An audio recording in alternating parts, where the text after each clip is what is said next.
Oh, perempuan. Muslimat tanya, duduk Gua Cempedak hari-hari pergi musafir ke Pulau Pinang. 2 marhalah bekerja. Musafir lah. Jangan sampai ting jadi duduk sini. Kena berjalan.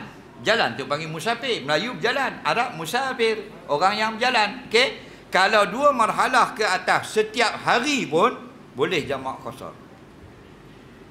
Nampak? Seorang tabi'in dia jumpa Sayyidina Umar. Dia kata zaman Nabi itu menasabah dah qasar jamak. Pasal peperangan. Banyak orang musuh-musuh Islam. Sekarang Islam dah menang. Dah mudah. Perjalanan pun ringan. Tidak ada gangguan. Adakah menasabah kita qasar lagi? Kata Sayyidina Umar, apa yang hang tanya aku ni? Aku tanya dah Nabi dulu. Nabi kita ambil lah itu sedekah. Nampak? Tasaddaqah bihillah alaikum. Allah sedekah atas kamu. Ambil.